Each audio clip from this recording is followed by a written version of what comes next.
Hey, what is up, guys? It's your boy, Kingdom Soldier, and I'm back again with another gameplay slash commentary. 9 years ago today, well, not today, 9 years ago, on May 24th, 2003, I married the woman of my dreams. I married one of the most beautiful women I had ever seen, and to this day, I still have ever seen. I married my best friend. I married someone that I love dearly. I married someone that I'd be willing to die for. I married someone that I really believed in my heart of hearts that I was supposed to marry and that I could make extremely happy. I married my wife. And I don't see myself ever loving another person the way I love my wife. She's the most important person in the entire world to me. And about a year or two after we got married, I started to ask my wife tough questions.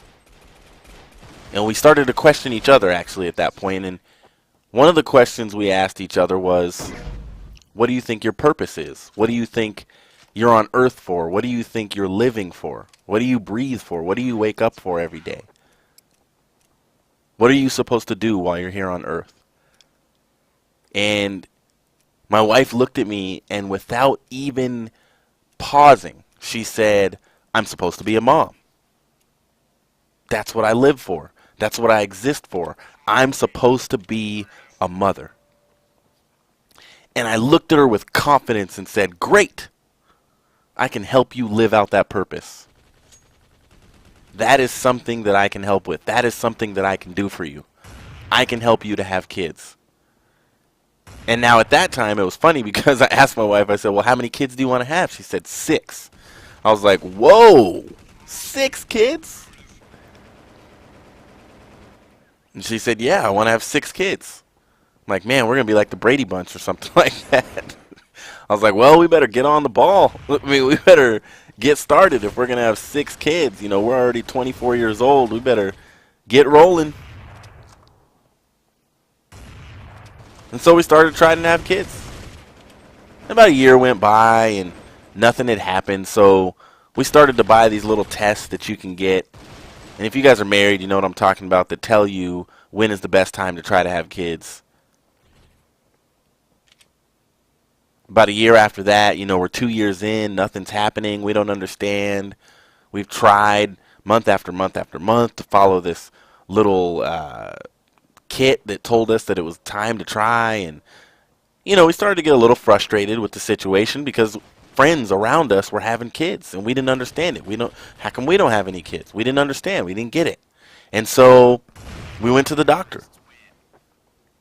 And the doctor said, well, let me run some tests, and you know, we'll see what's going on. And I said, okay, well, let's run some tests. And he ran some tests on us, and man, let me tell you guys, a few of the hardest days ever were when we were waiting for those test results. So, of course, my wife's test results come back first. Everything is cool. There's nothing wrong with her. She's got a suitable womb for having kids. She's got plenty of eggs. Everything's cool. And so now I'm sitting there waiting for my test results thinking it's my fault. Thinking, you know, I promised my wife that I would give her this dream, that I would help her fulfill her purpose, and I'm not going to be able to do it.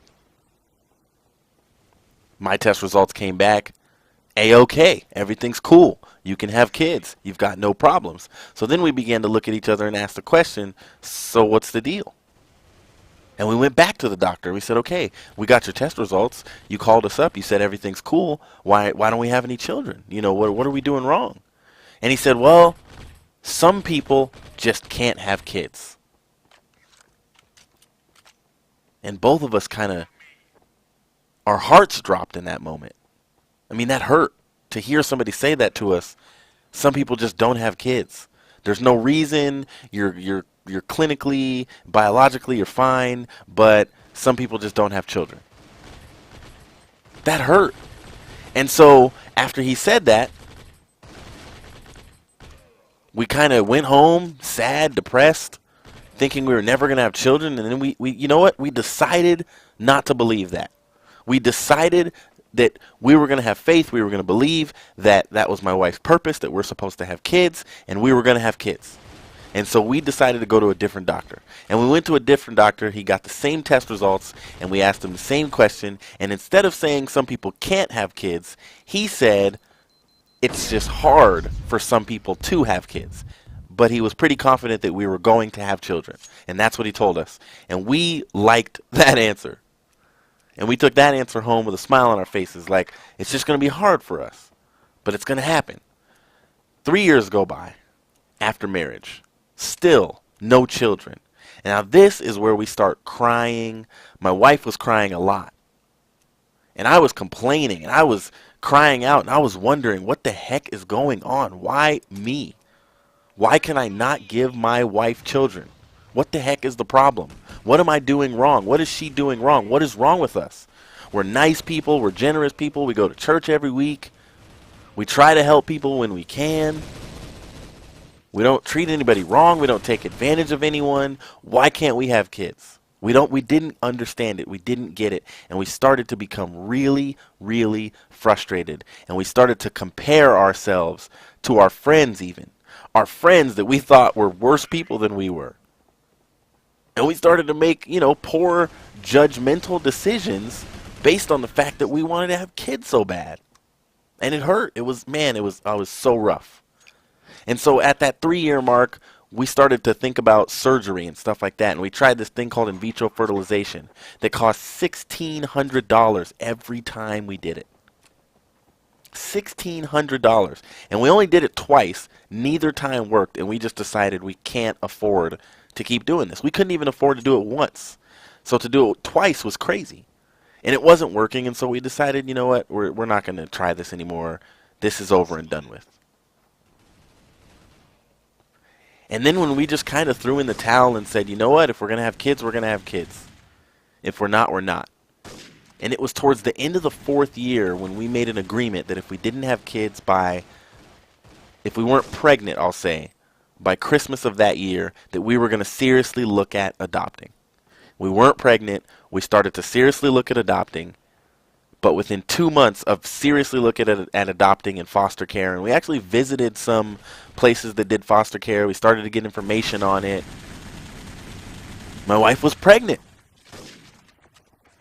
And the way she told me, guys, was so amazing. She picked me up one day from work, and she was taking me back up to her work so that I could drop her off and go home. And she said, here, I have a surprise for you. And I was like, okay. And she gives me this paper bag, and I'm like, what the heck is this? Paper bag. What is she giving me? And I look in the paper bag, and there's a plastic bag. And in the plastic bag is this little white and purple thing. And I was like, what? Is this a pen? Are you giving me a highlighter? And so I look closer, and I see the little cross that stands for pregnant. And I didn't believe it. I just looked at her, and I was like, are you serious? It was an awesome day. One of the easiest comparison traps and the hardest one to avoid is adversity. Because when you're in adversity and people around you are not, it doesn't seem fair. And the only advice I can give you guys from my experience is to look at your experience. Look back at your life and look what you've already been through. And then tell yourself, if I made it through that, I can make it through this.